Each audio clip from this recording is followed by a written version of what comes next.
L'immigration, parlons-en. Nous sommes ici à l'île Saint-Denis avec des gilets jaunes de plusieurs communes du 93. Le fameux 9-3, bien placé pour parler d'immigration. Emmanuel Macron a annoncé vouloir ouvrir un débat national sur l'immigration et sur l'introduction du quota pour l'entrée des étrangers. Il s'agit en plus d'une tentative d'escamoter le débat sur l'injustice sociale et de diviser, de faire croire aux Français que la France est généreuse, voire trop généreuse, avec les pays du Sud ou du tiers-monde, et qu'on ne peut pas accueillir toute la misère du monde, comme on l'entend répéter trop souvent. C'est faux. C'est tout l'inverse. Et si M. Macron veut qu'on parle de l'immigration, il faut que tout le monde sache ceci. La France ne possède ni mine d'or, ni uranium, ni pétrole, ni café ou cacao, ni coltan, ce minerai indispensable à la fabrication des avions ou des smartphones, par exemple.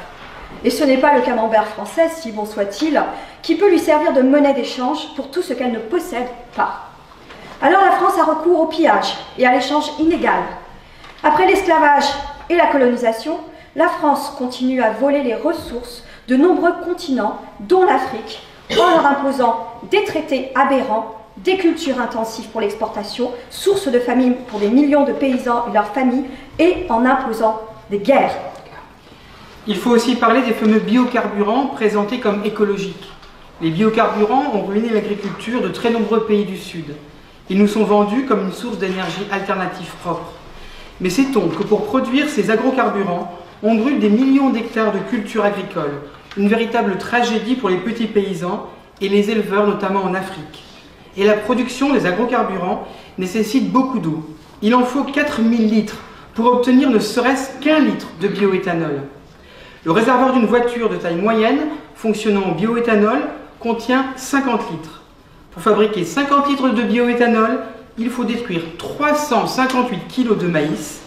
Avec 358 kg de maïs, un enfant zambien ou mexicain vit une année entière.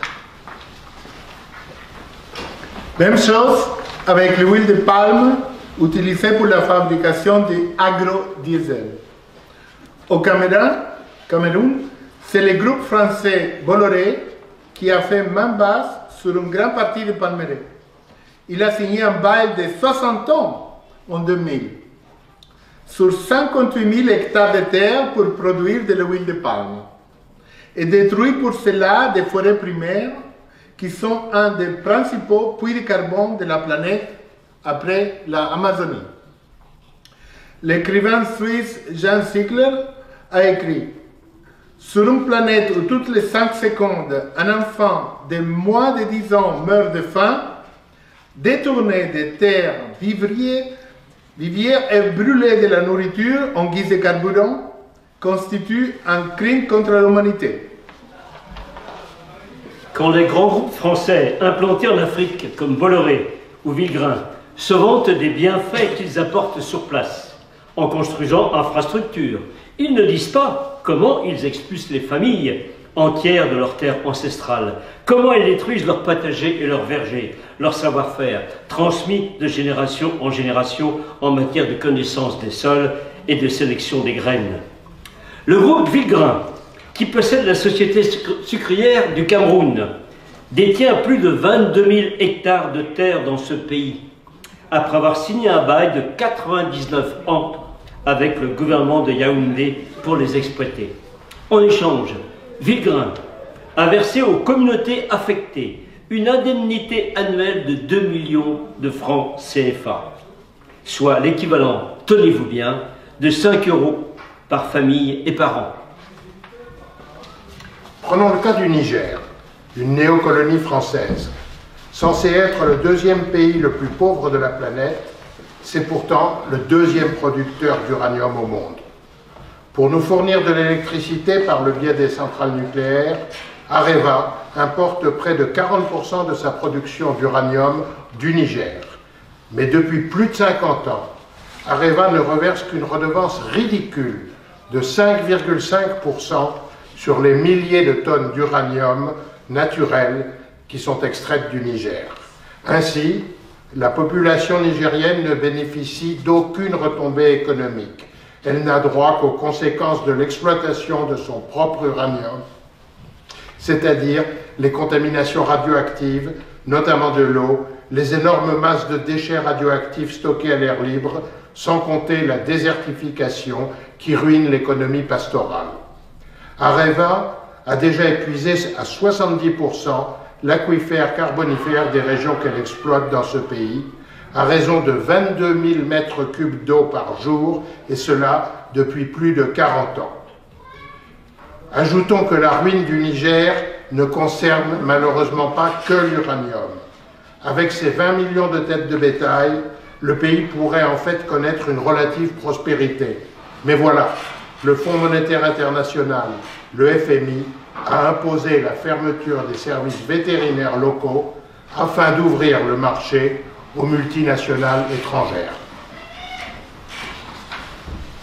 Le FMI, un organisme dont la direction est toujours assurée par l'ex-ministre de Sarkozy, Christine Lagarde, restée en poste malgré ses ennuis avec la justice française, a également imposé au Niger la destruction de ses propres stocks de céréales au nom du sacro-saint principe du libre-échange. Conséquence, plus de stocks pour faire face aux aléas, et la famine attaque désormais ce pays africain tous les 2 ans. Qu'on ne s'étonne pas ensuite si les Touaregs se révoltent contre cette situation ou si des Nigériens essaient d'émigrer. Prenons un autre exemple, celui du Sénégal. Au Sénégal, les sociétés françaises comme la Fruitière de Marseille, dont les principaux actionnaires sont les grandes chaînes de supermarchés françaises, se font attribuer des dizaines de milliers d'hectares de terre pour des durées illimitées, avec une exemption d'impôt de 99 ans. Elles produisent des fruits et des légumes dont 98% sont exportés vers l'Europe. Traditionnellement, la terre rurale n'appartient à personne dans la plupart des pays africains. Il n'y a pas de cadastre rural. Les communautés paysannes possèdent un droit d'usufruit illimité des terres qu'elles occupent. Mais par d'obscures négociations qui se déroulent à Dakar entre l'État et les multinationales françaises et étrangères, les paysans se retrouvent dépossédés de leurs terres avec la complicité de fonctionnaires sénégalais grassement récompensés.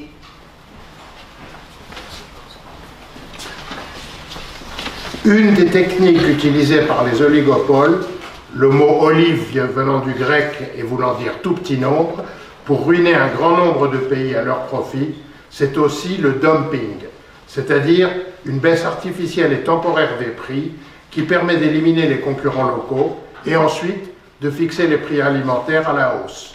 Tout ceci avec l'aide de fortes subventions de la part de l'Union européenne à nos industriels de l'agroalimentaire.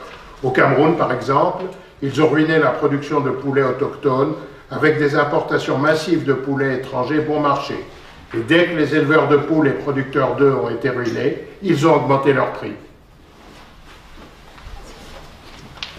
Non seulement les puissants accaparent la terre des millions de paysans et les condamnent ainsi à la famine ou à l'exode, mais en plus ils provoquent des famines en spéculant sur les matières premières de ce pays, comme le riz, le maïs ou l'huile. Ces groupes fixent le prix des aliments par le biais de leurs traders dans les bourses des matières premières agricoles. Ils décident ainsi chaque jour qui va mourir et qui va vivre, en invoquant les lois naturelles du marché, comme si c'était des lois de la nature. La planète croule sous les richesses. La production alimentaire n'est pas déficiente, mais des millions d'êtres humains sont acculés à la mort ou à l'émigration par la loi du profit maximum pour quelques-uns. Gandhi disait déjà « Le monde a assez pour satisfaire les besoins de tous, mais pas assez pour satisfaire la cupidité de tous ». Monsieur Macron pourrait-il introduire dans le débat public la possibilité d'interdire la spéculation sur les denrées alimentaires, ou bien est-ce, comme l'impôt sur la fortune, patouche? Il paraît que l'Afrique a une dette envers la France depuis son indépendance. Ceci en raison de tous les bienfaits accordés par la France pendant la colonisation. 14 pays africains sont obligés de déposer plus de 60% de leurs réserves sur un compte d'opération à la Banque de France à Paris. 10 milliards d'euros bloqués qui ne peuvent pas servir au développement de ces pays. Et l'Afrique est en plus maintenue dans l'esclavage monétaire avec le franc CFA qui lui est imposé et qui vaut 650 fois moins qu'un euro. Un beau tour de passe-passe, non ? Le franc CFA est la seule monnaie héritée d'un système colonial encore en vigueur dans le monde. Les billets sont d'ailleurs imprimés dans 2 usines françaises. Et quand ils ne se laissent pas faire, quand les coups d'État que nous fomentons ne suffisent pas, nos gouvernements détruisent leur économie et introduisent le chaos, en leur faisant la guerre sous prétexte d'ingérence humanitaire ou d'armes de destruction massive, totalement inventées par nos dirigeants.